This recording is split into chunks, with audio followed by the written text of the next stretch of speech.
সরকার বলছে যে পর্যাপ্ত মজুদ আছে এবং যে স্ট্র্যাটেজি দিচ্ছে, এবং দুদিন আগে আমাদের জ্বালানি প্রতিমন্ত্রী মহোদয় বললেন বাংলাদেশে নাকি রেকর্ড পরিমাণ জ্বালানি মজুদ আছে। জি। কিন্তু সেটার রিফ্লেকশন তো এখানে নাই। জ্বালানি কোথায় পাওয়া যাচ্ছে না, জ্বালানি পাম্পে আপনার লাইন দিয়ে দাঁড়াচ্ছে, কিন্তু প্রতিটা মুদির দোকানে জ্বালানি বিক্রি করছে দ্বিগুণ তিনগুণ দামে। তো প্রচুর মজুদ থাকলে আপনি এইভাবে গিয়ে কিছু লোককে চোরাই পথে তেল বেচা কেনা করার সুযোগ কাদেরকে দিয়েছিলেন? তাদের কয়জনকে ধরেছেন? কত লিটার তেল উদ্ধার করেছেন? এগুলির হিসাব তো নাই। এই ক্রিকেটে যেমন টি-20 ম্যাচ শর্ট, এখন এই এমসিকিউ আসছে। এবং এমনও হয়েছে, আমি শুধু এসএসসি পরীক্ষা না, মেডিকেলে আমার আত্মীয় স্বজন যারা পড়ে বা আমাদের যে ভাগ্না ভাগ্নিরা, তারাও দেখি যে গাইড দিয়ে পড়ে 24শে জুলাইয়ের পরে। ছেলেমেয়েরা তো আসলে কি বলবো, যে জেনজি, তাদেরকে কিছু বলাও যায় না, এবং যা হচ্ছে সেটা হলো আসলে কোনোভাবে। এবং এই যে অটো পাস, এবং আমি তখন সচিবালয় ছিলাম, শ্রম মন্ত্রণালয়ের সচিব ছিলাম, সচিবালয়ে ঢুকে যা করলো বাচ্চারা, যে তারা আপনার তাদেরকে এমনি পাশ করিয়ে দিতে হবে।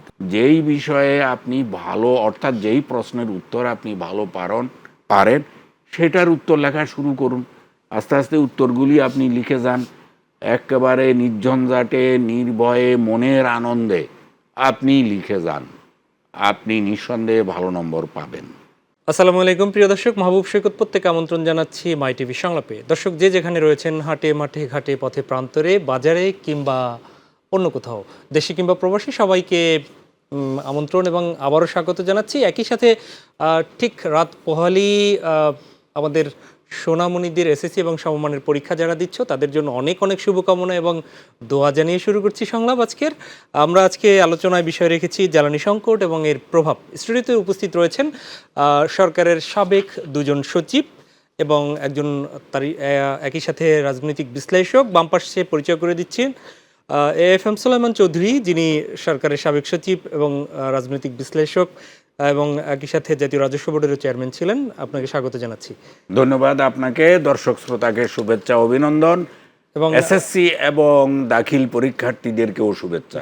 আর ডান পাশে রয়েছেন আপনাদের আরও একজন পরিচিত মুখ, AHM Shafiquzzaman, president consumer association of Bangladesh cap, যিনি সরকারের সাবেক সচিব এবং বহুল পরিচিত, যিনি ভোক্তা অধিকার সংরক্ষণ অধিদপ্তরের মহাপরিচালক হিসেবে যখন ছিলেন। আপনাকেও স্বাগত জানাচ্ছি। ধন্যবাদ। আমরা প্রিয় দর্শক, আমরা আজকে একটু শুরুতেই আমরা একটু শুনতে চাই, কারণ হচ্ছে আজকে যারা স্টুডিওতে রয়েছেন সরকারের সর্বোচ্চ জায়গা সচিব ছিলেন, এছাড়া বিভিন্ন গুরুত্বপূর্ণ দায়িত্ব পালন করেছেন, যারা নিশ্চয়ই এই যে জীবনের প্রথম বোর্ড পরীক্ষায় বসছেন, তাদের জন্য এবার পরীক্ষা হবে শিক্ষার্থী বান্ধব, এমনটাই ঘোষণা দিয়েছেন আনম এহসানুল হক মিলন, শিক্ষামন্ত্রী। আমরা সেখানটা দিয়ে একটু শুরু করতে চাই। প্রথমেই AHM শফিকুজ্জামান, আপনাকে দিয়ে নিশ্চয়ই এসএসসি বললেই নিজের সেই স্মৃতিময় দিনগুলোর কথা হয়তো বা মনে পড়ে। আপনি বরিশালের বিভাগের নিবৃত্ত এক গায়ের ছেলে, আমি যতটুকু জানি। এখনকার যারা পরীক্ষা দিচ্ছে তাদের জন্য আপনার বলার কি আছে একটু বলবেন, কারণ তৃণমূলে আপনি ইওনো ছিলেন, ডিসি ছিলেন, অন্যান্য দায়িত্ব পালন করেছেন, পরিদর্শনও করেছেন বিভিন্ন সময়। তো এই সময় তো একটু ভয় ভয় থাকে অভিভাবক এবং শিক্ষার্থীদেরও, একটু তাদের জন্য অভয় দেন একটু। প্রথমত জীবনের অনেকটাই পরীক্ষা আছে, মানে প্রতিটা পদে পদেই পরীক্ষা, তবে এসএসসি অবশ্যই গুরুত্বপূর্ণ। এবং আমাদের সময় পাবলিক পরীক্ষা বলতে আসলে আমাদের এসএসসিটাই ছিল মূল পাবলিক পরীক্ষা, এবং তার আগে আমরা দুটো বৃত্তি পরীক্ষা দিতাম, ক্লাস 5 এবং 8-এ। এবং সেখানেও তো আসলে বৃত্তি পরীক্ষাটা তো সার্বজনীন ছিল না, সিলেক্টিভ কেউ দিত। আরেকটা হলো যে মূলত এসএসসিটাই ছিল ব্যাপকভাবে যেটা আমাদের পাবলিক পরীক্ষা, এবং সেখানে সবাই ওই কোমলমতি শিশু, মানে বাচ্চারা যারা আছে তাদের বয়স কত, 14 থেকে 16 বছরের, এবং এটি তাদের জন্য আসলে তো একটা ট্রমাও। আর বর্তমান যে সময়টা আসছে, সেই আমাদের সময় একটা ছিল যে সব কিছু ডিসিপ্লিন ছিল, শৃঙ্খলা ছিল, আমাদের শিক্ষকরা দের যে সম্মান ছিল, এবং শিক্ষকরা আমাদেরকে কিন্তু অনেকটাই কি বলবো, যে দুষ্টামি বা এগুলো করলে শাসন করতো। এখন তো আসলে এগুলো উঠে গেছে। এখন যেটা দেখছি, একটা শিক্ষক যদি একটা ছেলেকে ধমক দেয়, তাহলে দেখা গেল যে সে এই শিক্ষকের হয়তো চাকরি নিয়েই সমস্যা হয়ে যাচ্ছে। এটা যুগের পরিবর্তন হয়েছে।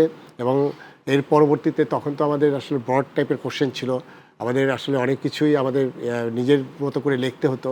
এখন দেখলাম যে ওই ক্রিকেটে যেমন T20 ম্যাচ শর্ট, এখন এই MCQ আসছে। এবং এমনও হয়েছে, আমি শুধু এসএসসি পরীক্ষা না, মেডিকেলে আমার আত্মীয় স্বজন যারা পড়ে বা আমাদের যে ভাগ্না ভাগ্নিরা, তারাও দেখি যে গাইড দিয়ে পড়ে।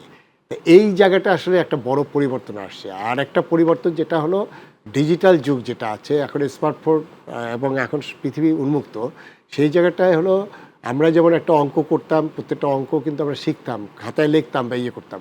এখন এত বেশি শর্টকাট হয়ে গেছে, সেই জায়গায় হলো শিক্ষার পরিবর্তনের ফলে যে জিনিসটা হলো যে বাচ্চারা আসলে জিপিএ এই জিপিএর দৌড়তে, এবং এখন তো দেখেছেন যে এখন বোধহয় ক্লাস 1-এ বোধহয় এখন আমার পরীক্ষার মাধ্যমে বা এইভাবে নিবে। তা আসলে পরীক্ষাটা আমরা আমাদের বাচ্চাদের কাছে একটা ভীতিকর অবস্থায় নিয়ে গেছি। এটা আসলে অনেকগুলো গবেষণা হয়েছে, শিক্ষার যে কারিকুলাম বহুবার পরিবর্তন হয়েছে। এবং একটা সময় দেখেছি যে যারা ক্লাস 9-এ পড়ে তখন এক কারিকুলাম, 10-এ উঠে আরেকটা কারিকুলাম, আবার ওখানে গিয়ে। এবং আরেকটা হয়েছে যে কোভিডের সময় আরেকটা পরিবর্তন আসছে অনলাইন ক্লাসের ফলে, যেটা হয়েছে কি আসলে আসল শিক্ষাটা হয়নি। এর পরবর্তীতে আমাদের যেটা যেটা আন্দোলন হলো এবং 24শে জুলাইয়ের পরে ছেলেমেয়েরা তো আসলে কি বলবো যে জেনজি, তাদেরকে কিছু বলাও যায় না। এবং যা হচ্ছে সেটা হলো আসলে কোনোভাবে, এবং এই যে অটো পাস, এবং আমি তখন সচিবালয় ছিলাম, শ্রম মন্ত্রণালয়ের সচিব ছিলাম, সচিবালয়ে ঢুকে যা করলো বাচ্চারা, যে তারা তাদেরকে এমনি পাস করিয়ে দিতে হবে। তার মানে ওই পরিস্থিতির পরে এবার বলা যায় যে অনেকদিন পরে শৃঙ্খলিত একটা পরীক্ষা। এখন সেই জায়গাটা আমি গার্জিয়ানদেরকে বলবো, আপনাদের বাচ্চাদেরকে বেশি চাপ দিবেন না, ন্যাচারালি তারা বেড়ে উঠবে। ভালো রেজাল্ট এটা দরকার আছে, কিন্তু আগে দরকার হলো ভালো মানুষ হওয়া। যে বাচ্চাটা শিখতেছে, এবং আমাদের সময় কিন্তু প্রচুর, আমাদের পরবর্তীতে আমরা যখন চাকরিতে আসছি 94-95-এর কথা বলছি, যে পরিমাণ নকল হতো, এবং বর্তমান শিক্ষামন্ত্রী কিন্তু সেই নকলের বিরুদ্ধে কিন্তু কাজ করেছেন। এবং উনি যেহেতু এখন আবার নতুনভাবে শিক্ষামন্ত্রীর দায়িত্বে নিয়েছেন, তা আমি আশা করব যে বাচ্চারা অন্তত কনফিডেন্স দিয়ে পরীক্ষা দিবে। এবং একটা জিনিস যেটা বলা হচ্ছিল যে সাইলেন্ট এক্সপেল, এই ভীতিকর যেন বিষয়গুলো না থাকে। আমরা কোমলমতি বাচ্চাদেরকে আমরা পরীক্ষা দিতে পাঠাচ্ছি, এর মানে এই না যে যারা যুদ্ধক্ষেত্রে যেন না যায়, তারা তাদের মতো স্বাভাবিকভাবে ন্যাচারালি পরীক্ষা দিবে। আর ভালো রেজাল্ট তো দরকার আছে, কিন্তু আমি বলবো যে ভালো মানুষ হওয়া দরকার, এটাই সবচেয়ে বেশি ইম্পর্টেন্ট। ঠিক 30 সেকেন্ডে একটু শুনতে চাই, তা হচ্ছে যেহেতু ক্যাবের সাথে কাজ করেন, এসএসসির এই পরীক্ষার সময় আমরা দেখেছি যে অলরেডি ঢাকাতে গণপরিবহনের কিছুটা সংকট আছে। তো এসএসসি পরীক্ষাকে কেন্দ্র করে এই যে পরিবহন ভাড়া বৃদ্ধির করার এই যে চরিত্রগত যে বিষয়গুলো, এটা নিয়ে কিছু বলবেন কিনা? আসলে তো অনেক ক্ষেত্রে এই পরিবহন সেক্টর তো এটা ব্যবসায়ীদের, এবং আমাদের পরিবহন সেক্টরটাই সবচেয়ে বিশৃঙ্খল সেক্টর। এবং একটা অজুহাত তারা পেয়েছে, এমনিতেও তারা আপনার দেখা গেল যে সিন্ডিকেশন বলেন বা যেটা তো ছিলই, বাট এখন তো তারা একটা মোক্ষম সময় পেয়েছে, যেহেতু তেলের দাম বৃদ্ধি পেয়েছে। এবং গতকালকে আমাদের আমাদের যে বিআরটি এর মিটিং হচ্ছিল, যে আপনার পরিবহন ভাড়ার ব্যাপারে, রাতে একটা অনলাইনে মিটিং হয়েছে, সেখানে ক্যাবের থেকে আমাদের লোকজন প্রতিনিধিত্ব করেছে। এবং এটি খুবই দুর্ভাগ্যজনক। সেটি হলো আপনার তেলের দাম যদি বলেন 15 টাকা বেড়েছে ডিজেলের, অকটেনের বেড়েছে 20 টাকা, পার্সেন্টেজ করলে সেটা কিন্তু আপনার 14 বা 13% কাছে। কিন্তু আমরা যেটা দেখলাম সেখানে পরিবহন মালিকদের চাপে সেখানে 65% নাকি ভাড়া বাড়ানোর একটা পদক্ষেপ, এবং সেটি নাকি আজকে মন্ত্রণালয়ে গেছে। আমরা কনজিউমারদের পক্ষ থেকে এটা তীব্র নিন্দা জ্ঞাপন করছি, এই জন্য যে 15% যদি তেলের দাম বাড়ে, তাহলে ভাড়াটা কত, ভাড়াটা কিন্তু যেটা হয় সেটা কিন্তু পুরাটাই কিন্তু তেলের উপরে না, অর্থাৎ সেখানে কিন্তু আরও কস্ট আছে, ইনভেস্টমেন্ট আছে, ড্রাইভারের বেতন আছে। তাহলে আপনার তেলের দাম যদি 15% বাড়ে, তাহলে পরিবহন ভাড়াটা বাড়তে পারে হয়তো 8% বা 9% বা 10%-এর নিচে। কিন্তু যদি এটা 65% বাড়ে, সেখানে আমাদের কনজিউমারদের পক্ষ থেকে, ক্যাবের পক্ষ থেকে, যে নাগরিকদের পক্ষ থেকে এটা তীব্র আমরা আপত্তি জানাচ্ছি। এবং এই সব মাফিয়া সিন্ডিকেটদের বিরুদ্ধে সরকার এখন যদি কোনো নমনীয়তা দেখায়, তাহলে ভবিষ্যতে কিন্তু এটি সরকারের জন্য বিব্রতকর একটা অবস্থা। আপনার কাছে আমি আসবো এই বিষয়ক আরও কথা আসলে শুনবো। FM সোলাইমান চৌধুরী, আপনারাও একটু শৈশবে ফিরে যেতে চাই, এবং এখনকার শৈশবে যারা এই যে তাদের স্বর্ণালী সময়ের দিকে তাকিয়ে আছে এই পরীক্ষার মাধ্যমে, তাদের জন্য আপনার কি বলার?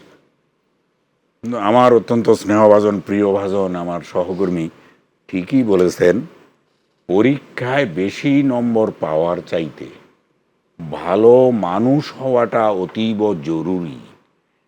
আর এই পরীক্ষায় ভালো নম্বর পাওয়াই একমাত্র নয়, জীবনের পরবর্তী সময়ে যখন কর্মজীবনে প্রবেশ করবে তখন সাফল্য পাওয়া এবং সেই সাফল্য পাওয়ার যে প্রস্তুতি, তা হলো এই পরীক্ষা। এবং এটাকে স্বাভাবিকভাবে নেয়ার জন্য আমি অনুরোধ করব অভিভাবক মণ্ডলীকে, শিক্ষক মণ্ডলীকে এবং যারা পরীক্ষার দায়িত্বে নিয়োজিত থাকবেন, সঙ্গে সঙ্গে পরীক্ষার্থীদেরকে, আপনি যে বিষয়ে, আমি শিক্ষার্থীদের উদ্দেশ্যে বলছি, যেই বিষয়ে আপনি ভালো, অর্থাৎ যেই প্রশ্নের উত্তর আপনি ভালো পারেন সেটার উত্তর লেখা শুরু করুন। আস্তে আস্তে উত্তরগুলি আপনি লিখে যান। একেবারে নির্ঝঞ্ঝাটে, নির্ভয়ে, মনের আনন্দে আপনি লিখে যান। আপনি নিঃসন্দেহে ভালো নম্বর পাবেন। অসৎ উপায় অবলম্বন করার কোনো প্রয়োজন নেই। আপনি যদি এখন এই প্রথম জীবনেই অসৎ উপায় অবলম্বন করার কাজে নিয়োজিত হয়ে যান, পরবর্তী সময়ে এটা আর সহজে ছাড়তে পারবেন না। সেদিকে অবশ্যই সবাই খেয়াল রাখবেন, আশা করি। জনাব সুলেমান চৌধুরী, আপনি ইতিমধ্যে দেখেছেন যে রাজধানীতে আমরা খুব বেশি এই সংকটটা না দেখলেও তৃণমূলের খবর আসছে যে সংবাদটি এরকম যে বিদ্যুৎ কিন্তু যাচ্ছে, লোডশেডিং হচ্ছে প্রচণ্ড। তো একদিক থেকে তীব্র গরম মোটামুটি, সেই অবস্থায় ওরা পরীক্ষা দিবে। তো সেইখানে নিরবিচ্ছিন্ন বিদ্যুৎটা রাখা পরীক্ষার সময়টায়, যাতে বৈদ্যুতিক পাখা টাখা চলে, তো সে ব্যাপারে আপনার সরকারের কাছে কোনো কিছু বলার আছে কিনা? ছাত্রছাত্রীদের বাড়িতে, পরীক্ষার হলে নিরবিচ্ছিন্ন বিদ্যুৎ রাখা অতীব জরুরি এবং বিদ্যুতের সংকট হওয়ার কোনো কথা নয়। বাস্তবে সংকট কিন্তু হচ্ছে। সংকট হওয়ার জন্য যে কারণগুলো দায়ী, সেই কারণগুলো চিহ্নিত, এগুলি অতি দ্রুত নিরসন করা সম্ভব। আমি আশা করব আজকে রাতের মধ্যেই সরকার এই বিষয়ে পদক্ষেপ নেবেন, বিদ্যুৎ যেন নিরবিচ্ছিন্ন থাকে। আমাদের প্রাণপ্রিয় ছাত্রছাত্রীদের, আমাদের সন্তানদের যেন কোনো অসুবিধা না হয়। আমি একটু আপনাদের দুজনের কথাই একটা কথা কোট করছি আসলে বোঝার জন্য। সেটা হচ্ছে যে এই যে ভালো নাম্বার নয়, ভালো মানুষ হওয়া জরুরি, আপনারা বলেছেন, নিশ্চয়ই এটি চলার পথে আমরা যারা আগাচ্ছি তারা বুঝছি। কিন্তু এই যে কাজীর গরু কেতাবে থাকে গোয়ালে নয়, আপনারা নিজেরা কি আসলে ভালো মানুষ কিনি সেটিকে আগে জাজ করার সুযোগ থাকে? আগে তো নাম্বারটা দেখেন তারা। যখন ইন্টারমিডিয়েটে সে যাবে তখন তো নাম্বার দেখছেন যে তার নাম্বার ফর্দ কি, সে কি A+ নাকি A। সুতরাং সে ভালো মানুষ কি না ওটি দেখে তো তার ইন্টারমিডিয়েট কিংবা বিশ্ববিদ্যালয়ে ভর্তি হয় না। চাকরির বাজারে তো ওটি দেখেন না। এটি একটু যারা দেখছেন তাদের জন্য বলেন যে কেন জরুরি। আমি এটা জাতির জন্য দুর্ভাগ্যজনক, প্রথম কথা। দ্বিতীয় কথা হলো, যারা মানুষকে বিভিন্ন পদের জন্য, অর্থাৎ আপনি প্রথম থেকে শুরু করে উচ্চতর কোনো শিক্ষা প্রতিষ্ঠানে ভর্তির জন্য, পরবর্তী সময়ে চাকরির জন্য আপনি নাম্বার দেখবেন, ভালো কথা, কিন্তু নাম্বারের সঙ্গে সঙ্গে আপনি অন্যান্য গুণাবলী তার মধ্যে আছে কিনা সেগুলি অবশ্যম্ভাবীভাবে দেখবেন। যদি না দেখেন তাহলে জাতির সঙ্গে প্রতারণা করা হবে। তারাই এই প্রতারণা করবে যারা এই ইন্টারভিউগুলি নেয় নম্বরের উপরে ভিত্তি করে। নম্বরের উপরে দয়া করে ভিত্তি করবেন না। আরও ক্রাইটেরিয়া নির্ধারণ করুন, সেখানে নম্বরের ব্যবস্থা করুন, প্রশ্নোত্তরের ব্যবস্থা করুন, পরীক্ষার ব্যবস্থা করুন, যাতে তার চারিত্রিক গুণাবলীগুলো আপনি ইন্টারভিউর পরীক্ষার প্রশ্নোত্তরের মাধ্যমে ফুটে ওঠে। জি, ধন্যবাদ। আমি আবারও একটু শফিকুজ্জামান আপনার কাছে আসি। আমরা একটু উত্তরবঙ্গ থেকে ঘুরে আসি। প্রধানমন্ত্রী হিসেবে নিজ পিতৃভূমিতে বগুড়ায় তারেক রহমান গিয়েছেন এবং দেশের 13তম সিটি কর্পোরেশন হিসেবে তিনি বগুড়াকে ঘোষণা করেছেন। 7 জেলায় ইবেল বন্ড উদ্বোধন করেছেন, এছাড়া বিভিন্ন কর্মসূচি পালন করেছেন। সেখানে সেই চিত্র আমরা দেখেছি। তো সেটি নিয়ে আপনারা তো সরকারের সাথে কাজ করেছেন। এই যে সিটি কর্পোরেশন উন্নীত হচ্ছে বা স্থানীয় সরকারের বিভিন্ন বিষয়গুলো হচ্ছে, হয়তো পৌরসভা হচ্ছে, বিভিন্ন জায়গায় আছেও বিভিন্ন ক্লাস, তো এটিকে আপনি কিভাবে দেখছেন? সিটি কর্পোরেশন উন্নতি হলেই কি জীবনমানের উন্নতি বা উন্নয়ন করা সম্ভব, বা কোন কোন বিষয়গুলো নিশ্চিত করার জরুরি মনে করেন? প্রথম যে জায়গাটা হলো যে আমাদের কনস্টিটিউশনে স্থানীয় সরকারকে যে মর্যাদাটা দেওয়া হয়েছিল বাংলাদেশে এই 55 বছর সেই মর্যাদাটা নাই। অ্যাকচুয়ালি আমাদের কিন্তু উন্নয়নের কেন্দ্রবিন্দুই কিন্তু ছিল সেই স্থানীয় সরকারগুলো, সেটি শুধু সিটি কর্পোরেশন না। আমি যদি আরও নিচের টায়ারে যাই, ইউনিয়ন পরিষদ, আগে যেগুলো পৌরসভা ছিল, বা এখন বড় আকারে যেটা এখন 13তম সিটি কর্পোরেশন বগুড়াকে ঘোষণা করা হয়েছে, বা ঢাকার কথাই বলেন, একটা সময় তো ঢাকা একটা সিটি কর্পোরেশন, এখন দুটো সিটি কর্পোরেশন। মূলত কিন্তু এই ঢাকার ডেভেলপমেন্ট বলেন বা বলেন বা যে কোনো সিটি কর্পোরেশন তাদের হাতে থাকা উচিত ছিল। প্রবলেমটা হয়েছে কি, আমরা যে কোনো কারণে হলো, আমরা যেহেতু কেন্দ্রীয় সরকার নিয়ন্ত্রিত সব কিছুই, আমরা এটাকে ডিসেন্ট্রালাইজ আমরা হয়তো অফিসিয়ালি করেছি, বাট কার্যত করা হয় না। অর্থাৎ আপনি একটা ডেভেলপ কান্ট্রিতে যেটা হয়, আপনার সেই মেয়রের আন্ডারে কিন্তু সেখানে সবগুলো ডিপার্টমেন্ট, তো সার্ভিস সেক্টর তো থাকেই, বিভিন্ন সেবাধর্মী হাসপাতাল সেবা থেকে শুরু করে তার আদার সেবাগুলো থাকে। ইভেন আইন শৃঙ্খলা বাহিনী, পুলিশও কিন্তু তার মানে ওই স্থানীয় সরকারি নিয়ন্ত্রণে থাকে। প্রবলেমটা বাংলাদেশে কোথায়? অর্থাৎ সিটি কর্পোরেশন খোকা সম্ভবত সিটি গভর্নমেন্ট দাবি করেছিলেন। সিটি, এখন যেটা আমাদের দেশে সবচেয়ে প্রবলেমটা কি, এই সিটি কর্পোরেশনগুলো সে সেন্ট্রাল গভর্নমেন্টের দিকে তাকিয়ে থাকে। এখানে স্যার আরও অভিজ্ঞ মানুষ স্যার বলতে পারবেন। এবং সেখানে যেটা হয়, আমাদের লোকাল গভর্নমেন্ট মিনিস্ট্রি যতক্ষণে তার বাজেট অ্যালোকেশন না করে ততক্ষণে সে চলতে পারে না। এখন আপনি কিন্তু ট্যাক্স দিচ্ছি, এবং আমি কিন্তু ঢাকা শহরে কিন্তু আমরা কম ট্যাক্স দিচ্ছি না। অর্থাৎ যে একটা হোল্ডিংয়ে দেখেন, সেখানে আমাদের যত ধরনের ট্যাক্স নেওয়া হয়, ওয়াসার বিল নেওয়া হয়, এবং যেটা করা হয় আসলে সেটা রিফ্লেকশন কোথায়? এখন যেটা হয়ে গেছে সত্যিকার অর্থে, আমি একটা সময় সরকারে ছিলাম, এখন আমি ক্যাবিনেট প্রেসিডেন্ট হিসেবে নাগরিকদের কথা বলবো, এটি হলো একটা লুটপাটের জায়গা হয়ে গেছে সত্যিকার অর্থে। কোনো সার্ভিস বলতে নাই, রাস্তাঘাট যেভাবে গেছে, এইভাবে কাটা ছেঁড়া থেকে শুরু করে আপনার যা চলছে, আমাদের বর্জ্য ব্যবস্থাপনা বলতে নাই। এবং একটা সময় যেটা ছিল যে প্রাথমিক হেলথ কেয়ার কিন্তু সিটি কর্পোরেশনের আন্ডারে ছিল। আপনি কি বলতে পারবেন এখন কোন সিটি কর্পোরেশন কয়টা হাসপাতাল আছে? আপনি খুঁজে পাবেন না, অথচ হাসপাতাল বিল্ডিং আছে। আমি আজকে একটা সকালে নিউজে দেখলাম, এই সিটি কর্পোরেশনের আপনার লাইব্রেরি ছিল, সেই লাইব্রেরিতে আজকে সেখানে দেখা গেল যে সেখানে আপনার কি বলবো, যে আপনার গুদাম বানিয়েছে কিসের? সেটা হলো আপনার দাহ্য পদার্থের, যে ড্রামে যেমন সেই গুদাম বানিয়েছে, সেখানে বই থাকার কথা, সেখানে গুদাম বানিয়েছে। সিটি কর্পোরেশনের মাঠগুলো যেখানে বাচ্চারা খেলাধুলা করবে, তার বিকশিত হবে, সেই মাঠগুলো দখল হয়ে গেছে। তারা মার্কেট করছে, অর্থাৎ তারা এই যে যেটা করছে তার নাগরিক সুবিধা দেওয়ার বদলে যেটা করছে সেটা হলো যে এই সিটি কর্পোরেশন নাগরিক অসুবিধা তৈরি করছে। এবং সেই কারণে যেটা হচ্ছে যে আমরা ওই লোকাল গভর্নমেন্টের প্রতি আস্থা নেই। আরেকটা হলো যে হ্যাঁ, আমরা সরকার গঠন হয়েছে পলিটিক্যালি, আপনার গণতান্ত্রিকভাবে, কিন্তু সিটি কর্পোরেশনগুলো কী দেখছি, সেখানে আপনার যাদেরকে নিয়োগ দেওয়া হয়েছে সেটা তো আসলে কি হলো, যে আপনি ওখানে অ্যাডমিনিস্ট্রেটর, সে তো জনগণের প্রতিনিধি না। সেই জনগণের প্রতিনিধি না হলে সে কিভাবে আপনার আমাদের নাগরিক সেবা নিশ্চিত করবে? একটা সময় তো আমাদের যে নগরপিতা, আপনি বিদেশে দেখেন, লন্ডনের নগরপিতা, এই যে কিছুদিন আগে নিউ ইয়র্কে যে বিপ্লব হয়ে গেল, এই যে ইয়াং যিনি আসলেন মান্দানি, দেখেন তার জনপ্রিয়তা কোথায়, এবং সে মানুষের জন্য কাজ করছে, সে বাসস্থান নিশ্চিত করছে, সে ওখানে আপনার তাদের যে ট্যাক্স পেয়ার যারা, তাদের কিন্তু সমস্ত সেবা নিশ্চিত করছে। এই কারণে যেটা হয়েছে কি, আমরা সিটি কর্পোরেশন বলছি, বাট তাদেরকে সরকারের কেন্দ্রীয়ভাবে নিয়ন্ত্রণ করলে এটা আসলে বিকশিত হবে না।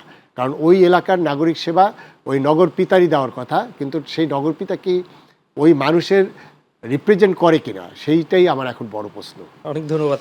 আমি একটু সালামান চৌধুরী, আপনি রাজস্ব আহরণের সাথে ছিলেন অনেকগুলো, শফিকুজ্জামান উনি বলেছেন যে রাজস্ব নিচ্ছেন, মানে সরকার নেয়, কিন্তু নাগরিকদের কাছ থেকে নিচ্ছে, সেই অনুযায়ী নাগরিকরা সেবাটা আসলে নিশ্চিত করা যায় না কেন?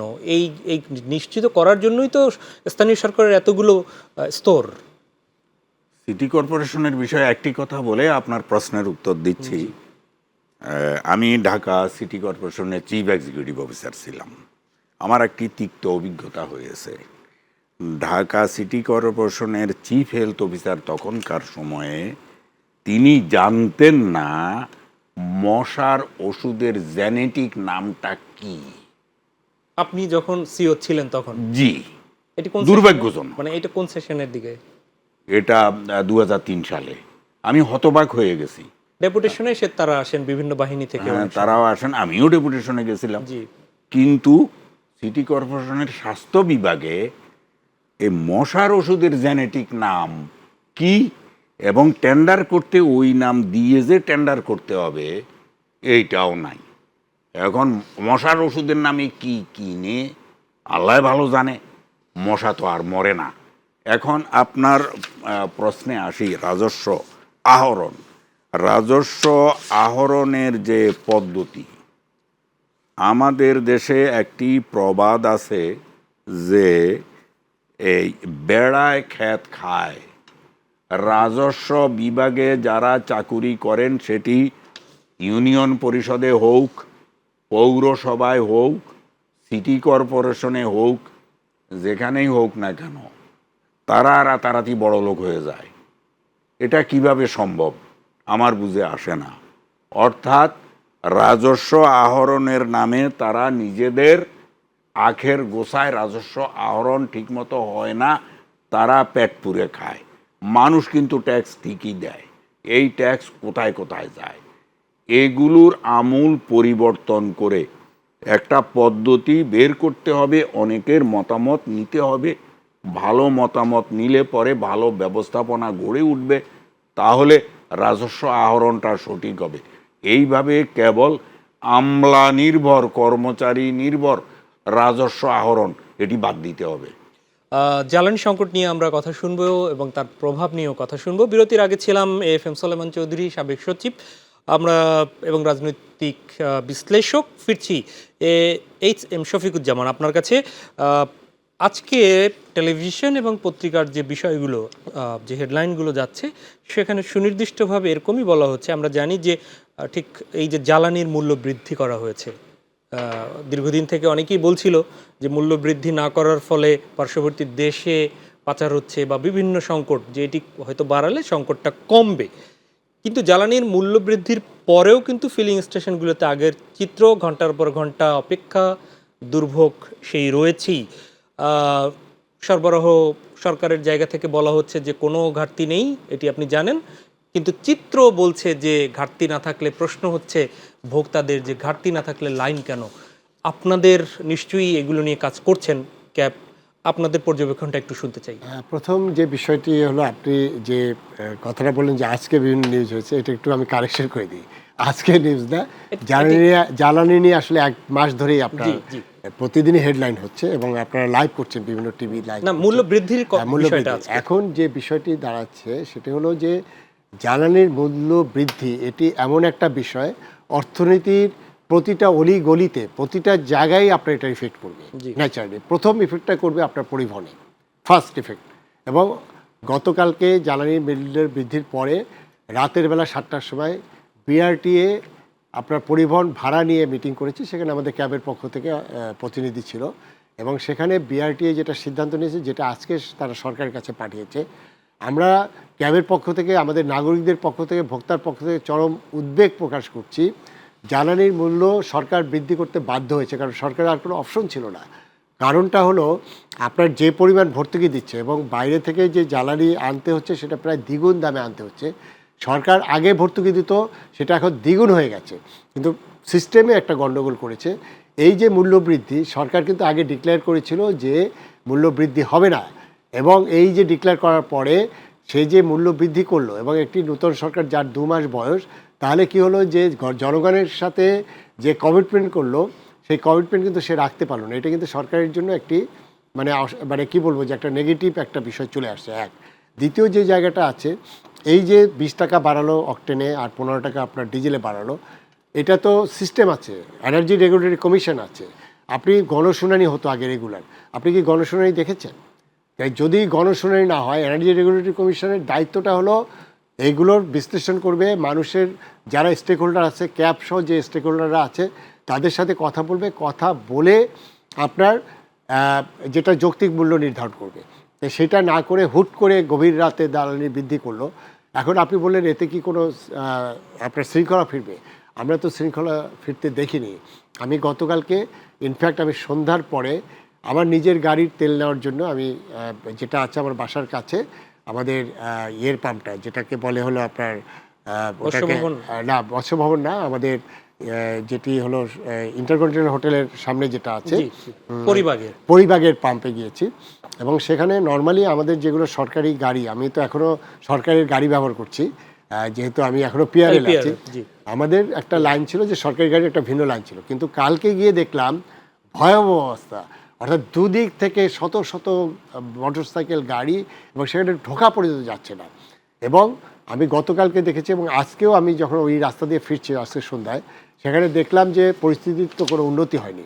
এখন একটা জিনিস হলো, সরকার বলছে যে পর্যাপ্ত মজুদ আছে এবং যে স্ট্র্যাটেজি দিচ্ছে, এবং দুদিন আগে আমাদের জ্বালানি প্রতিমন্ত্রী মহোদয় বললেন বাংলাদেশে নাকি রেকর্ড পরিমাণ জ্বালানি মজুদ আছে, জি কিন্তু সেটার রিফ্লেকশন তো এখানে নাই। আর হলো পাচারের কথা বলেন, মজুদের কথা বলেন, এটার দায়িত্ব কার? সরকারের দায়িত্ব। যদি কেউ মজুদ করে, যদি পাচার করে, সেটি সরকারের দায়িত্ব এটি রোধ করার। এবং খুবই ইন্টারেস্টিং ব্যাপার দেখেন, যেখানে আমার প্রতিদিন হাজার হাজার টন লাগছে, উদ্ধার যেটুকু হচ্ছে কত? 500 লিটার, 1000 লিটার। লিটার আর টন কিন্তু 1000 গুণ বেশি। এখন যেটুকু উদ্ধার হচ্ছে সেখানে কি আমি কঠোর আইনের ব্যবস্থা দেখছি? আপনার দেশের একদম প্রচলিত আইন আছে, আমাদের স্পেশাল পাওয়ার অ্যাক্ট 1974, সেখানে কালোবাজারি, আড়তদারি, মজুদদারি এবং এটা করার জন্য আপনার খুব কঠিন আইন আছে। আমি তো একটা আইন প্রয়োগ করতে দেখিনি। আপনি উদ্ধার করলেন, আর জ্বালানি কোথায় পাওয়া যাচ্ছে না? জ্বালানি পাম্পে আপনার লাইন দিয়ে দেওয়া, কিন্তু প্রতিটা মুদির দোকানে জ্বালানি বিক্রি করছে দ্বিগুণ তিনগুণ দামে। তো এটার দেখার দায়িত্ব কার? তাহলে সরকার যদি এগুলো মনিটরিং না করে, আর ওদিকে আপনার যেটা আছে যে স্টেটমেন্ট, আপনার মনে আছে যে কোভিডের সময় প্রতিদিন একটা স্টেটমেন্ট আসতো ডিজি হেলথ থেকে, কতজন আক্রান্ত হলো, কতজন ক্যাজুয়ালিটি হলো, এটা মানুষ কিন্তু একটা ধারণা পেত। আমরা কিন্তু দেখতাম যে আমাদের কোভিডের পিকটা কত। এখন সরকার একজন মন্ত্রণালয় থেকে একজন জয়েন্ট সেক্রেটারি, উনি মাঝে মাঝে কি বলেন সেখানে আমিও বুঝি না কিছু। আসলে কত মজুদ আছে, কতটুকু কনজাম্পশন হলো, কতটুকু পথে গেল। আর এটি তো আমাদের আধুনিক যুগে আমাদের যত আমরা মনিটরিং, আপনি কোন পাম্পে কতটুকু তেল গেল এবং সেখানে কতটুকু বিক্রি হলো, সেটা কি আপনার খুব বেশি কঠিন কাজ? এখন কি করছে, আপনার কি করছে, ফুয়েল কার্ড দিয়েছে, এবং সেটা কি আপনার মানে এটা তো আরও একটা বিশৃঙ্খলা তৈরি হয়েছে। এখন কথাটা হলো যে আমাদের এইটা হলো, এই সরকার আপনার যুদ্ধ লাগায়নি, এই সরকার যুদ্ধ বন্ধ করতে পারবে না, কিন্তু সরকারের উচিত ছিল এই ক্রাইসিসটা সবার সাথে আলোচনা করে, অনেক জ্বালানি বিশেষজ্ঞ আছে, সবার সাথে আলোচনা করে নাগরিকদেরকে সংযুক্ত করে আমাদের এই মোকাবেলা করা উচিত ছিল। কিন্তু সেখানে সরকার যে এটা সবচেয়ে কঠিন একটা সময়, এই বিষয়টি সবচেয়ে ইম্পর্টেন্ট, সেই জায়গাটা আমার মনে হচ্ছে যে এই জায়গায় কিছুটা আমি উদাসীনতা লক্ষ্য করছি, এবং সেটার ইফেক্ট কিন্তু প্রতিটা জনগণের মধ্যে পড়ছে। দ্রব্যমূল্য অলরেডি বৃদ্ধি হয়েছে এবং এটি কিন্তু লাগামহীনভাবে আপনার এটা কন্ট্রোলের বাইরে চলে যাবে বলে আমি ধারণা করছি। ধন্যবাদ। আমি সে আলোচনায়ও আবারও ফিরবো। আমি সালামান চৌধুরী আপনার কাছে আসি। এই বিষয়টিকে আমলে নিয়ে সংসদে বিরোধী দলীয় নেতা, আপনি দেখেছেন যে তিনি বিধি অনুযায়ী কথা বলতে চেয়েছিলেন, কিন্তু সরকারের পক্ষ থেকে অথবা স্বরাষ্ট্রমন্ত্রীর পক্ষ থেকে এটি নিয়ে আবার কথা বলা হয়েছে যে এই সময়ে কথা বলা যাবে কি যাবে না, সেটি হয়তো অন্য প্রসঙ্গ। আপনি খুব সম্ভবত এই রিলেটেড, এই জ্বালানি রিলেটেড একটি বিভাগেও কাজ করেছেন। তো একটু জানতে চাই যে এই যে জ্বালানি আমাদের যে সংগ্রহ এবং ডিস্ট্রিবিউশন, এখানে কোনো গ্যাপ দেখছেন আপনি? আছে, এবং ব্যাপক। যেটি আমার স্নেহভাজন উল্লেখ করেছেন, মূল বিষয়টা হলো এই যে সরকার বলছে বিরাট অঙ্কের টাকা ভর্তুকি দেয়, আসলে তা নয়। উৎসে সরকার আগেই কর নিয়ে নেয়। আপনি সোজা হিসাব করেন, এক ব্যারেল তেলের দাম, ইফ ইউ সে ইটস $100, কেমন? এক ব্যারেলে হলো 160 লিটার। তো 160 লিটারের দাম $100, তাহলে 1 লিটারে কত? আপনি আসেন, অঙ্ক করেন, অঙ্ক করতে অনেক সময় লাগবে। মূল বিষয়টা হলো যে এখান থেকে এই যে সরকার যে করলো এখন 145, 140 টাকা, 135 টাকা, 130 টাকা, 120 টাকা, দাম তো এত নয়। দাম পড়ে এভারেজ একেবারে পরিবহন খরচ, রিফাইনিং খরচ, আবার ডিপোতে পাঠানোর খরচ, এরপরে কোম্পানিগুলির খরচ, কর্মকর্তা কর্মচারীদের বেতন, ব্যাংকিং ট্যাঙ্কিং দুনিয়ার সব কিছু যদি আপনি যোগ করেন, দাম এত হয় না। তো এত হয় না যে আপনি ভর্তুকি দেন কোথায়, কি জন্য এই সমস্ত কথা বলে মানুষকে ভুল বুঝান। ভর্তুকি আপনি কোনো কোনো সময় দিয়েছেন, যেমন এখন দাম বাড়াইছেন, এত বাড়ানোর কোনো দরকার ছিল না। এখন সত্য কথা বললে সরকার, আগেও বলছি, উৎসে করটা নিয়ে নেয় একবার। কিন্তু আমাদের পার্শ্ববর্তী দেশ, ঠিক বর্ডার তো অনেক জায়গায় বলা যায় যে বাংলাদেশের আর আসছি। ইন্ডিয়ার বর্ডার একই, তো আমরা তো এরকম তথ্য পাচ্ছিলাম যে আমাদের দেশের এই ফুয়েলের দাম বা জ্বালানির দাম গরমিল কম ছিল। হয়। জি, ওই দেশে আপনি তখন পাচারেরও একটা গরমিল কথা কেন শুনছিলাম। করেছিলেন? সরকারই তো আগে দাম নির্ধারণ করেছে, আপনি জেনে শুনে গরমিল কেন করেছিলেন? আচ্ছা আসুন, আপনি এই যে এই সিস্টেমটা করলেন, এটাকে কন্ট্রোল করতে গেলেন, আপনি বলছেন একদিকে আপনার প্রচুর মজুদ আছে, তো প্রচুর মজুদ থাকলে আপনি এইভাবে গিয়ে কিছু লোককে চোরাই পথে তেল বেচা কেনা করার সুযোগ কাদেরকে দিয়েছিলেন? তাদের কয়জনকে ধরেছেন? কত লিটার তেল উদ্ধার করেছেন? এগুলির হিসাব তো নাই। এইগুলি তো হলো আমাদেরকে ধুলা দিয়ে, জনগণকে ধোঁকা দিয়ে নিজের দলের কিছু লোকজনদেরকে সুবিধা দেওয়ার সামিল। আপনি পেট্রোল পাম্পে তেল দিতে পাচ্ছেন না, বাস্তবে আপনার কত জ্বালানি আছে আপনি বলছেন নিজেদের প্রচুর। দলকে সুবিধা দেওয়ার যে বিষয়টি বললেন, সেটি নিশ্চয়ই সরকারের শীর্ষ জায়গা থেকে নেই, এটি স্থানীয়ভাবে হয়তো বা কেউ কেউ করে থাকতে পারে, করে প্রভাব বিস্তার করে। জি। এরপরে এই এই ইয়ার আপনি গণশুনানি না দিয়ে দাম বাড়িয়ে দিলেন, আর আপনি প্রচার করছেন আপনি ভর্তুকি দেন। ভর্তুকি কত দেন এই বিষয়ে আবারও প্রশ্ন করছি। সত্য কথা বললে অসুবিধা পরে বলবো কোনোদিন, কিন্তু ভর্তুকি আপনি যা বলেন তা দেন না। তাহলে এই মুহূর্তে এখান দাম থেকে বাড়ানো আপনি ছাড়া টাকা উৎসে কর হিসাবে আপনি বহু টাকা নিয়ে যান, এই মুহূর্তে দাম এবং almost it is half and half. তেলের দাম তত পরিমাণ টাকা আপনি আপনার একচেকারে নিয়ে যান, এরপরে দাম নির্ধারণ করেন। অর্থাৎ আপনার তেলের দাম যদি হয় 50 টাকা, তাহলে মানে খরচ যাবতীয় আপনি আরও এই 50 টাকা আপনি নিয়ে যান, টোটাল দাম আসে 100 টাকা। এই 100 টাকার উপরে আপনি পড়তা পেলেন। কিন্তু এটা হইলো বাস্তব কথা। সুলেমান চৌধুরী তা সবার আপনি 100 টাকা নিয়া এরপরে আপনি যখন ওই নানান সমস্যা হয় তখন 10 টাকা 20 টাকা দিয়ে আপনি বলেন যে আমি প্রচুর ভর্তুকি দেই। মানুষে এত বোকা মনে করার কোনো কারণ নাই। এখন একদম সারা বিশ্বময় যে পরিস্থিতি, সেখানে আপনি অর্থ থাকলেই কি তেল সংগ্রহ করার সুযোগ রয়েছে? আপনি সংগ্রহ করছেন তো, আপনি তো বলছেন আজকেও একটা এই অকটেনের জাহাজ ভিড়েছে চট্টগ্রামে, আজকেও একটা জাহাজ ভিড়েছে। হরমুজ থেকে আমাদের আসলে 20% জ্বালানি আসে। জি। আমাদের কিন্তু অন্য সোর্স থেকে আসে, আমাদের হরমুজ থেকে মাত্র 20%। আমাদের 100%-এর 20% আসে হরমুজ থেকে, আদার সোর্স থেকে। তো হরমুজে না সমস্যা, আদার সোর্সে তো কোনো সমস্যা নাই। আপনি ওখান থেকে আনেন এবং আনতেছেনও। তো আপনি এই রেশনিং করতে গেলেন কেন? এই ভেজাল কেন লাগাইলেন? না বুঝে না শুনে আহাম্মক বোকার মতন কাজ করলেন সরকার। তাহলে করণীয় কি আপনার ছিল? প্রচুর মজুদ করণীয় আছে, কি ছিল? আসলেও মজুদ আছে। সুলেমান চৌধুরী, করণীয় কি ছিল তাহলে? আপনি এটাকে ওপেন রাখবেন, আগে যেরকম ছিল সেরকম স্বাভাবিক রাখবেন, কারণ আপনার মজুদ আছে। এবং আপনার পাইপ লাইনে, অর্থাৎ বিদেশ থেকে যে আপনি তেল কেনেন, সেখানে আপনার লাইনে তেল আসতেছে এবং হরদম আসতেছেও, বাস্তবেও আসতেছে। তা আপনি কি জন্য রেশনিং করতে গেছেন?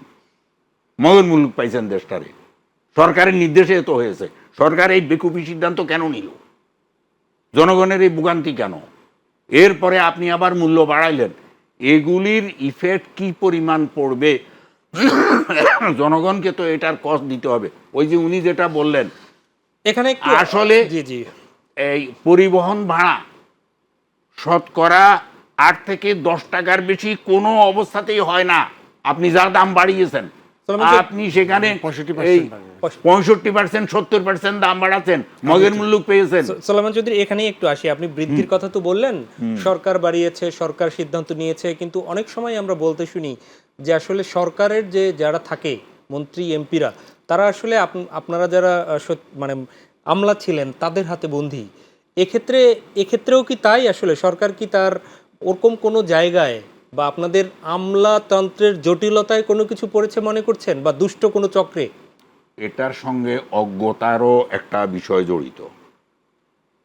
আপনি জ্বালানি তেলের বিষয়ে জানতে হবে, আপনি না জেনে, আপনার সোর্স থাকতে হবে আগে থেকে জানার, জেনে শুনে আপনি আমলার সঙ্গে কথা বলবেন। না জেনে আমলার সঙ্গে কথা বললে কুবুদ্ধি দিবে, দিয়ে এখন দেশটাকে ডুবাইছে। মিসগাইড করবে।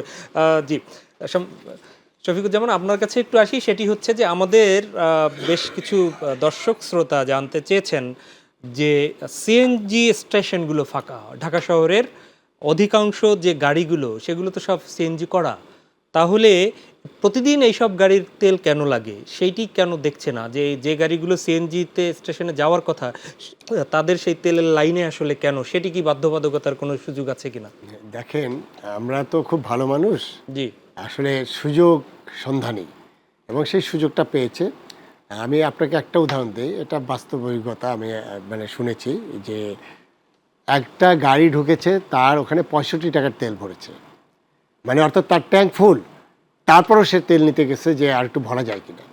আর আপনি যেটা বললেন, আমাদের তো ম্যাক্সিমাম গাড়ি ঢাকাতে এলপিজি বা সিএনজিতে চলে, এবং দেখেন যে এইটা হলো এখন ব্যবসার মৌসুম।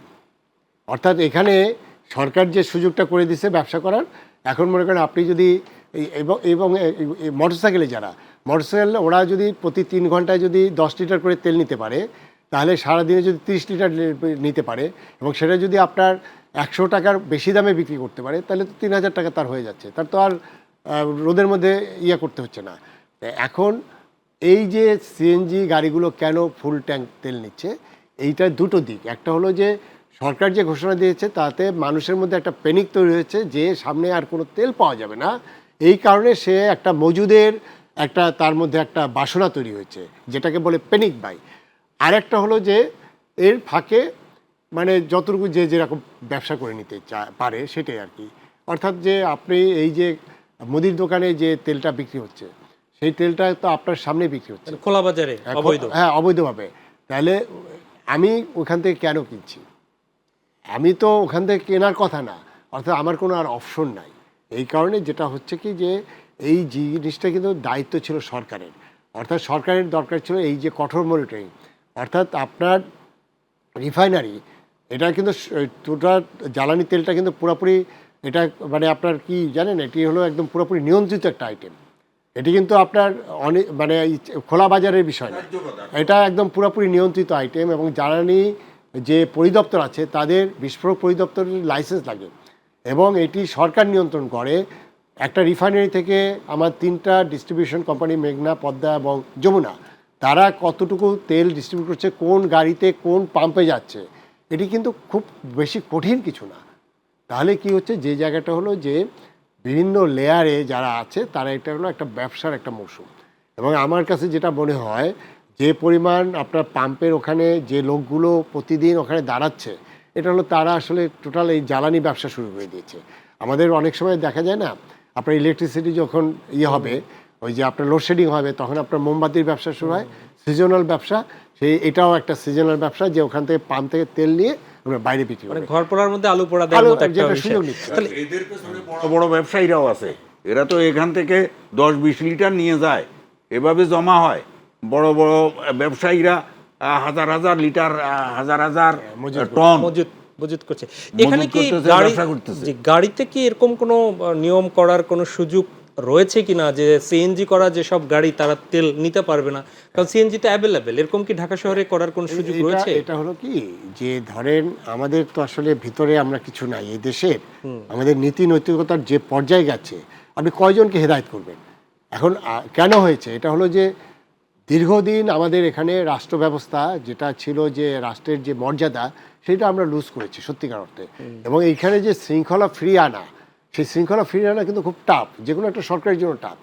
সরকার চেষ্টা করছে, কিন্তু সরকার যে মেসেজগুলো দিচ্ছে সেটার সাথে তো ওইটা মিল হচ্ছে না। এখানে আপনি কিভাবে করবেন? এখন ধরেন আমার এই সময়টা কি ছিল, একটা যুদ্ধ অবস্থা, দেশের যুদ্ধ অবস্থা। কেন আমি বলছি, এটা তো আর ওই যুদ্ধ না, এটা হলো আমাদের এই সংকটটা একটা যুদ্ধের মতো একটা অবস্থা, একটা এমার্জেন্সি বিষয়। কিন্তু এটা কি সরকার কি ওটাকে ফোকাস করছে না। এবং আমার তো মনে হয় যে সমস্ত কিছু এখন জ্বালানি কেন্দ্রিক হওয়া উচিত। আমার আপনার কৃষি কাজে এটা হ্যাম্পার হচ্ছে, আমাদের সার উৎপাদন করতে পারছি না, ডিজেলের অভাবে আমরা এখন মাঠে ধান নষ্ট হয়ে যাচ্ছে, আমাদের পাওয়ার প্ল্যান্ট আপনার অনেকগুলো শাটডাউন হয়ে যাচ্ছে। আমার এখন আপনারা আমাদের আরএমজি সেক্টর, যেটা সবচেয়ে আমার এক্সপোর্টের সবচেয়ে বড় সেক্টর, 82% যেখান থেকে আমার এক্সপোর্ট আর্নিং হচ্ছে, সেইখানে আপনার জেনারেটরের তেলের অভাবে আপনার সেটা আপনার তারা প্রোডাকশন করতে পারছে না। এবং সেখানে আমাদের এত লক্ষ লোক কাজ করে, তারা আপনার বসে যাবে। এইটা কি আমরা বুঝতে পারছি যে এটা কত বড় আমাদের সামনের দিকে যাচ্ছি?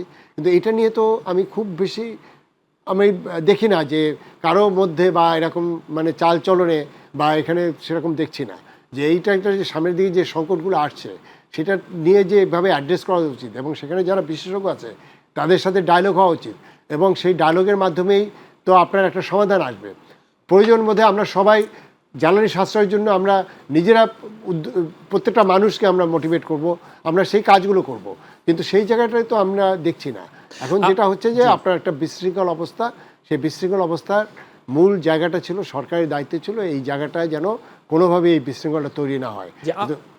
জি জি আপনি এর আগে বলেছিলেন ভাড়ার বিষয়টি সেরকমই যে এমনি নাচের ভুঁড়ি তার উপর ঢোলের বাড়ি, বাড়িয়েছে অল্প কিছু টাকা, তার উপর যে ভাড়া বৃদ্ধির। ঠিক যাত্রী কল্যাণ সমিতিও আজকে সংবাদ সম্মেলন করে বলেছে যে এককভাবে সরকারের অসাধু কিছু লোকজনকে সমন্বয় করে মালিক পক্ষ বাস এবং লঞ্চের তারা একচেটিয়া ভাড়া বাড়ানোর একটা পায়তারা করছে।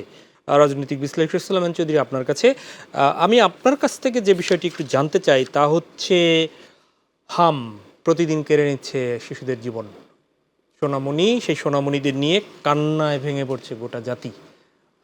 প্রতিদিন কোভিডের সময় একটা পরিসংখ্যান দিত, একজন যখন মারা যেত তখনই কেঁপে উঠত, কিন্তু এটি যেন স্বাভাবিক ঘটনা হয়ে দাঁড়িয়েছে। সরকার প্রধান বলেছেন বিগত 2 সরকারের ব্যর্থতার ধারাবাহিকতা। এই ব্যর্থতাটা কেন আসলো এবং এরকম আর আর আর কত বাংলাদেশের মানুষ কাঁদবে?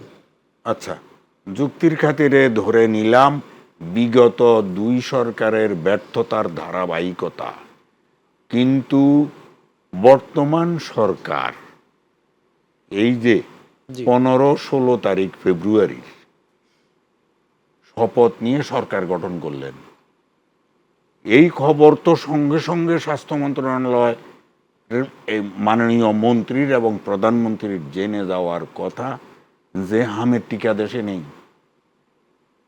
তারা তো এনেছে, এখন তো শুরু হয়েছে সব জায়গায় মোটামুটি। আরে এখনো না শুরু হয়েছে, যখন হাম শুরু হইলো তখন আপনি টিকার খবর নিলেন। টিকা আনতে আনতে আর টিকা ডিস্ট্রিবিউশন করতে করতে এইদিকে প্রতিদিনই 2 জন 3 জন 4 জন 5 জন 7 জন করে আমাদের সোনামণিরা মারা যায়। কিন্তু আপনি তো এটা প্রথম দিনই করতে পারতেন। আমার প্রশ্ন হলো সেটা, তাহলে আরো আগে আসতো, সময় মতো আসতো। আমাদের দেশে উৎপাদনের জায়গা আছে, সেখানে উৎপাদন হতো। এই ধরনের কোনো কার্যক্রম তখন এই সরকার গ্রহণ করেনি।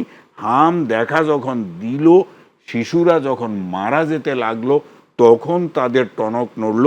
তখন এইবার টিকা আনোরে, এই ইউনিসেফের ডাকরে, অমুকেরে ব্যবস্থা নিতে বলরে, এগুলি ডিস্ট্রিবিউট কররে, এই টিকা দিয়ে দাওরে, সেইটাও শুরু হলো এইমাত্র।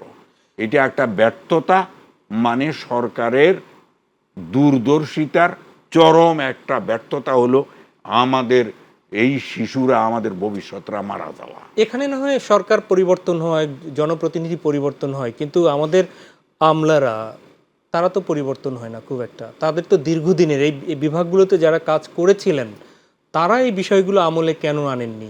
এই বিষয়গুলো তো গণমাধ্যমেও ওইভাবে আসেনি। নিশ্চয়ই একটা সরকারের আসার সাথে সাথে এই ইপিআই এর মতো কর্মসূচিগুলো স্টপ আছে, তাদের তো প্রথমেই বোঝার কথা না সালামান চৌধুরী? না না, তাদের বোঝার কথা না, এ কথা সত্য। কিন্তু আমি যেটা বলেছি যে মাননীয় মন্ত্রীর এবং এই সরকারের প্রথম দিনেই ব্রিফিংয়ে এই খবরগুলি পেয়ে যাওয়ার কথা ছিল, তারা এই খবরগুলি নেয় নাই। অতীব গুরুত্বপূর্ণ বিষয়াদি কি আছে। আর আমলাদের কথা যে বলছেন, আমলাদের কই এখন পর্যন্ত তো আমরা দেখি না। যারা এই ব্যবস্থাগুলি নেয়নি, যারা চিরস্থায়ী আছে, দায়িত্ব তাদের আছে, তারা নেয়নি যে তাদের বিরুদ্ধে কি ব্যবস্থা নিয়েছে আমরা এটা তো দেখতে পাচ্ছি না। তাহলে অর্থ কি দাঁড়ালো? মানে আমি সেদিক দিয়েও গাফেল। তার মানে তার সঙ্গে কি আমার গোপন কোনো চুক্তি আছে যে যখন দেখা দিবে তখন বেশি দামে টিকা কিনবো, আর কেনার ভাগ ইত্যাদি ইত্যাদি যা হয় তা হবে? ব্যাপারটা তো এরকম না, আমরা এটা বিশ্বাসও করতে চাই না। কিন্তু আমরা জানতে চাই যে আমলাদের বিরুদ্ধে যারা এটা জানতো এই জিনিসের অভাব আছে, টিকার অভাব আছে, এই টিকা আনার ব্যবস্থা যারা করেনি তাদের বিরুদ্ধে কি ব্যবস্থা নিয়েছে? এখানে তো আপনি পয়েন্টটা সেটা আপনি রাইজ করেছেন, সেটি হচ্ছে যে যারা জনপ্রতিনিধি আসছে, জনপ্রতিনিধি ভালো করলে বাহবা পায় এবং খারাপ করলে অনেকে এই যে দেশ ছেড়ে পালানোরও ইতিহাস আছে। তাহলে তারা তো একটা রেজিম ছিল, এর মধ্যে পুলিশের কিছু রেজিমের একটা পার্ট ছিল, যারা অপরাধী ছিল তাদের শাস্তির আওতায় আসলো, কিন্তু প্রশাসনের মধ্যেও যারা এই রেজিমের সাপোর্ট করেছে তারা আসলে কেন এই বিচারের আওতায় আসে না? একটার পর একটা তারা অপরাধ করে, তারা সেই লালফিতার মধ্যে থাকেন। আপনারা প্রশাসনে কাজ করেছেন, কেন আসলে আছেন না? আপনারাই জাজ, আপনারাই ব্যারিস্টার, আপনারাই বিচারক, আপনারাই আবার তদন্ত কর্মকর্তা থাকেন। জি, ধন্যবাদ। আমাকে এইভাবে অভিযুক্ত করার জন্য আপনাকে ধন্যবাদ জানাচ্ছি। এই অভিযুক্ত করাটা এটা করতে হবে। আইনের কিছু ত্রুটি রয়ে গেছে, এই আইনের ত্রুটির ফাঁকে এই আমলারা বেরিয়ে পড়ে। আমলারা যাতে বেরুতে না পারে, যারা যেই কাজে থাকে সেই কাজ সঠিক সময়ে সঠিকভাবে না করলে তিনি যেন শাস্তির আওতায় আসেন এবং তার যেন শাস্তি হয়, সেই ব্যবস্থা করতে হবে। অনেক ধন্যবাদ। দুষ্টের দমন, শিষ্টের লালন, সেটি কি সব জায়গায় আসলে হচ্ছে? আপনি তো শেষ পর্যন্ত সচিব হিসাবে কিছুদিন কাজ করেছেন, আপনি কতটা আপনার অধস্তদের প্রতি জাস্টিস করতে পেরেছেন জানি না। আমরা যে শুনতে পেতাম যে আপনার প্রতিও সেই জাস্টিসটা মানে যথাসময় হয়নি। এটি কেন হয় না? এইসব জায়গা থেকে যারা ভালো কাজ করে তাদের সে পুরস্কারের বিষয়গুলো কেন আসে না? আর খারাপ করলে আপনি শাস্তি। তো বললেন দুষ্টের দমন শিষ্টের পালন, এটা বললেন শিষ্টের দমন দুষ্টের পালন হচ্ছে আর কি। আসলে এটা রিভার্স হয়ে গেছে এবং এটি আসলে আমাদের সমাজের প্রতিটা সেক্টরে হয়েছে এবং এই আমলাতন্ত্র আসলে ভেঙে দেওয়া হয়েছে। আমাদের যেগুলো আছে পুলিশ বলেন, বিচার ব্যবস্থা, সেটা তো আমার বিচারের বিষয়ে তো বেশি কথা বলা যাবে না। আমরা কিন্তু প্রতিটা জায়গায় সরকারের সমস্ত অর্গানগুলো কিন্তু অলমোস্ট কলাপস করে গেছে।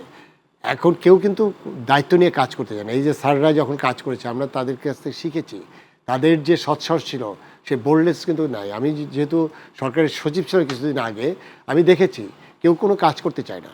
কারণ হলো কাজ করলেই দেখা গেল যে বিপদ আসতে পারে, কনফিডেন্সের অভাব হয়ে গেছে।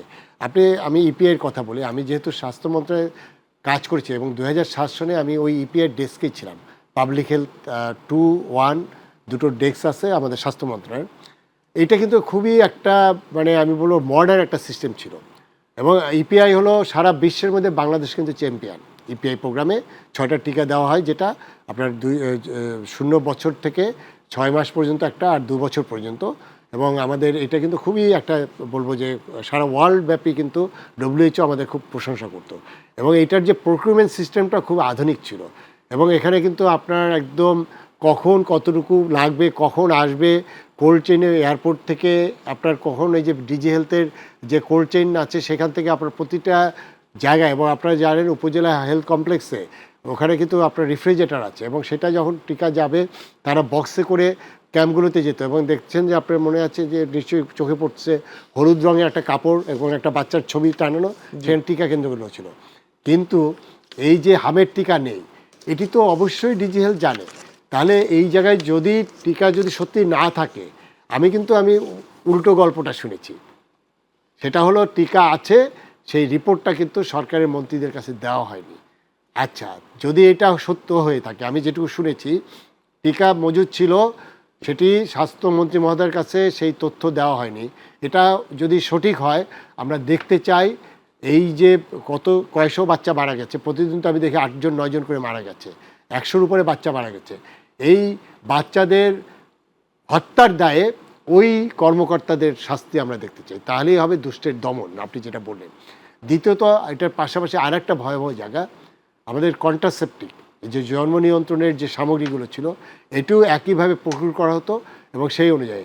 এবং আমরা দেখলাম যে বেশ কিছুদিন ধরে এই যে কর্মীগুলো, স্বাস্থ্যকর্মীগুলো আমাদের যারা ওটা ওদেরকে বলা হয় আমাদের ইউনিয়ন পর্যায়ে যারা আছে, সেখানে যে হেলথ ওয়ার্কাররা আছে, তারা আপনার বসে আছে, কোনো কাজ নেই, ফ্যামিলি প্ল্যানিং এর সাথে যারা না একদম বসে আছে তারা। যে মাঠকর্মীরা যারা আছে অর্থাৎ তাদেরকে কোনো রকম জন্ম নিয়ন্ত্রণ সামগ্রীর সাপ্লাই নাই। এবং এটাও তো আর একটা ভয়াবহ দিকে যেতে পারে। কারণ হলো যে আপনি যদি এটা যদি আমরা নিয়ন্ত্রণ না করতে পারি তাহলে এখন 18 কোটি এটি আপনার বেড়ে কোথায় চলে যাবে, তাই হয়ে যাবে। এবং একটা সময় কিন্তু এটা কিন্তু আমাদের বাংলাদেশ কিন্তু এই ক্ষেত্রেও কিন্তু খুব সফলতা ছিল। আমাদের যেটা জনসংখ্যার যে বৃদ্ধির হার কিন্তু 1.3-তে গেছিল, মানে এটা কিন্তু একটা অ্যাচিভমেন্ট আমাদের। ইভেন আমি যদি সেই 71 সালে যে পাকিস্তানের যে জায়গাটা ছিল তখন ছিল পাকিস্তানের 6 কোটি লোক, আমাদের ছিল 7.5 কোটি লোক। আমাদের এখন 16 কোটি বা 17 কোটি বা 18 কোটি যেটা হোক, পাকিস্তানে এটা কিন্তু 22 কোটি 23 কোটি হয়ে গেছে। তা আমাদের সাকসেসটা কিন্তু আমাদের কিন্তু সাকসেস অনেক ভালো। 18 কোটি, তারা 25 কোটি, কিন্তু আমরা ছিলাম 7 কোটি, তারা ছিল 5 কোটি। তাহলে দেখেন আমাদের এই সাকসেস স্টোরিগুলো কেন হারাই গেল। তাহলে আমি যেটা বলবো যে আমি যে সরকারের সাথে সচিবগিরি করেছি অর্থাৎ ইন্টারিম গভর্নমেন্ট, এই জায়গাটা কেন ফোকাস দেয়নি? তারা যে সব জায়গায় ফোকাস দিয়েছে সেই জায়গাগুলো বেশি প্রায়োরিটি ছিল নাকি আমার শিশু মৃত্যু রোধের জন্য হামের টিকাটা ইম্পর্টেন্ট ছিল? এই জায়গাটায় আসলে জবাবদিহিদের মধ্যে আনতে হবে। এবং এই সরকারকে আমি এটুকু অনুরোধ করবো, স্বাস্থ্য মন্ত্রণালয়কে, এখানে যারা এই ডিজাস্টারটা করেছে আমরা এই শিশু মৃত্যুর দায়ে আমরা তাদের বিরুদ্ধে কঠোর শাস্তি আমরা দেখতে চাই। আমি বিরতির আগে একটা প্রশ্ন ছিল, সেটি হচ্ছে যে এই যে ফুয়েলের কস্ট বৃদ্ধির যে পায়তারা হচ্ছে যার যার মতো করে, পরিবহনের ভাড়া বৃদ্ধি, এর সাথে নিশ্চয়ই অন্য অন্য সকল কিছুই বেড়ে যাওয়ার একটা আশঙ্কা তৈরি হয়েছে। এটির ক্ষেত্রে আসলে ক্যাবের কি ভূমিকা চিন্তা করছেন? একই সাথে আপনি যে প্রতিষ্ঠানে এর আগে জব সার্ভিস দিয়েছেন, সেবা দিয়েছেন, সেই অধিদপ্তর, ভোক্তা অধিকার সংরক্ষণ অধিদপ্তর, তাদের করণীয় কোনো কিছু আছে কিনা একটু যদি শুনতে চাই আপনার কাছ থেকে ছোট্ট করে। আইনগতভাবে যেটি আছে ভোক্তা অধিকার আইন, যেটা 2009-এর, সেই আইনে আপনার কেউ যদি আপনার যেমন সিলিন্ডারের ক্ষেত্রে আমরা কাজ করেছি, অর্থাৎ সিলিন্ডার সরকার যেটা নির্ধারণ করে দিয়েছে তার থেকে বেশি দামে যদি কেউ বিক্রি করে সেটা ওই আইনে কভার করা আছে। এখন সরকার 140 টাকা যখন নির্ধারণ করে দিয়েছে বা আমাদের ডিজেলের দাম যখন নির্ধারণ করে দিয়েছে, সেইটার থেকে বেশি দামে যদি কেউ বিক্রি করে অথবা যেখানে বিক্রি করার কথা তার বাইরে করে, এখানে মনিটরিং বা ওই আইনে কভার করা যায়। আবার আরও আইন আছে এখানে, যেটা হলো আমাদের মোবাইল কোর্ট অ্যাক্ট, অর্থাৎ এখানে আমাদের যে ডিস্ট্রিক্ট ম্যাজিস্ট্রেট ইউনো সাহেবদের তাদের যে নির্বাহী ক্ষমতা আছে সেই আইনে কিন্তু এখানে বিচার করা যায়। এবং সেটা কিন্তু আমি যেটা লক্ষ্য করলাম, আপনি যে প্রসঙ্গ তুললেন, আমার আগের যখন আমি ডিজি ভোক্তা অধিদপ্তরে ছিলাম আমরা মনিটরিং করতাম, আমরা চেষ্টা করেছি, কিন্তু আমাদের চেষ্টাটা কিন্তু মানুষ জানতো, আপনারাও জানতেন, কিন্তু এখন তো আমরা এটা এখন মিয়মান আমরা প্রকাশ্যে দেখছি না, আমি দেখি না। এবং সেটা আমার নিজেরও কষ্ট লাগে। আমার সেই প্রতিষ্ঠানটা যেটা মানুষের কাছের একটা প্রতিষ্ঠান ছিল, মানুষ এই প্রতিষ্ঠানকে যখন এত পজিটিভভাবে নিয়ে এলো এবং আমরা যখন এই ব্যবসায়ী যারা অসাধু ব্যবসায়ী তাদের বিরুদ্ধে আমরা যে ধরনের কঠিন কঠিন অভিযান করেছি, এবং সেই জায়গাটা কিন্তু আমি পুরোপুরি র্যাবের অভিযান কি নিষিদ্ধ এখন এই মুহূর্তে? এর আগে আমরা দেখতাম যে ক্যাব না, যে র্যাব এর আগে আমরা দেখতাম যে অসাধু ব্যবসায়ীদের বিরুদ্ধে অভিযান করতো। এই মুহূর্তে র্যাবের তো আসলে এটা অভিযান করার কথা না। র্যাবের উদ্দেশ্য কিন্তু মোবাইল কোর্ট পরিচালনা যে র্যাবের উদ্দেশ্যটা ডিফারেন্ট। র্যাপিড অ্যাকশন ব্যাটালিয়ন তারা স্পেশালি ল অ্যান্ড অর্ডারের। র্যাব যেহেতু আমাদের সাথে ভোক্তা অধিকারের যারা যাচ্ছে, ভোক্তা অধিকার যারা যাচ্ছে তারা কিন্তু ম্যাজিস্ট্রেটটা, তারা হলো আমাদের সহকারী পরিচালক, তাদের কিছু ইনহারেন্ট ক্ষমতা দেওয়া আছে, সেটি তারা ফাইন করতে পারে বা এটার আওতায় আনতে পারে, কিন্তু এটা নির্বাহী ম্যাজিস্ট্রেট যারা আছে তারা তাদেরকে জেল জরিমানা দিতে পারে। এখন যে জিনিসটা হয়েছে কি, যে সবাই আসলে একটু গা ছাড়া ভাব, এখন এই সবাই জেগে উঠতে হবে। এবং একটি সরকার, আমরা তাদেরকে ব্যর্থ দেখতে চাই না, এই সরকারকে আমরা সাপোর্ট করতে চাই। এবং ক্যাবের পক্ষ থেকে, কনজিউমারদের অর্গানাইজেশনের পক্ষ থেকে আমরা সোচ্চার সরকারের পাশে থেকে আমরা কাজ করতে চাই। আমাদের কাজটা হবে ওই অসাধু চর্চার বিরুদ্ধে, ওই অসাধু ব্যবসায়ীদের বিরুদ্ধে। অনেক ব্যবসায়ী ভালো আছে, কিন্তু যারা এই অসাধু ব্যবসা করছে তার জন্য আমার টোটাল ব্যবসা থেকে শুরু করে সমস্ত পরিবেশটা নষ্ট হচ্ছে। সালামান চৌধুরী, আপনার কাছ থেকে একটু শুনি শেষ হয়তো 30 সেকেন্ডে, সেটি হচ্ছে যে এই যে সংরক্ষিত নারী আসনের মনোনয়ন পেপার সাবমিট হবে, দেখেছেন দুই দলেরই দুই পক্ষেরই নারীদের তালিকা আসলে সংরক্ষিত আসনে সংসদে গিয়ে কতটুকু ভূমিকা রাখতে তারা পারেন, এবং আপনার অ্যাসপেক্ট অথবা প্রত্যাশার জায়গাটা কি, এটি একদমই ছোট্ট করে বলবেন, আমার হাতে একদম সময় নেই। তাদের প্রত্যাশার জায়গা অনেক, তার কারণ আমরা সকলেই চাই নারীরা অধিকার নিজেরা আদায় করে নিক। তারা এটা পারবে, সংরক্ষিত হোক অথবা যেভাবেই হোক। তারা যখনই শপথ নেবেন তখন তারা মাননীয় সংসদ সদস্য এবং তারা তাদের অধিকার বুঝে নেবেন। আমরা এই প্রত্যাশা করি তারা যেন দলের অন্ধ অনুগত না হয়ে নারী অধিকার এবং দেশের সাধারণ মানুষের অধিকার নিয়ে কাজ করেন। অনেক অনেক অনেক ধন্যবাদ FM সুলাইমান চৌধুরী, এবং অসংখ্য ধন্যবাদ AHM শফিকুজ্জামান, আপনাদের দুজনকে। প্রিয় দর্শক, এই ছিল আমাদের আজকের আয়োজন। দেখা হবে পরবর্তীতে। আমরাও চাই এ দেশটা আমার, আপনার এবং এদেশের প্রতিটি নাগরিকের এই দেশ, এবং এই দেশকে ভালো রাখার দায়িত্ব আমাদের সবার। কোনো দুর্যোগে আমরা যেন সুযোগ সন্ধানী না হয়ে উঠি, সবাই এই জন্য চোখ কান খোলা রাখবেন। আর সবার সম্মিলিত প্রচেষ্টায় এই দেশটা হয়ে উঠুক একটি কল্যাণমূলক দেশ, কল্যাণমূলক রাষ্ট্র, এবং সেই কল্যাণমূলক রাষ্ট্র হিসাবে গড়তে আসুন যে যার জায়গা থেকে একটু হলেও ইতিবাচক ভূমিকা পালন করি। আল্লাহ হাফেজ।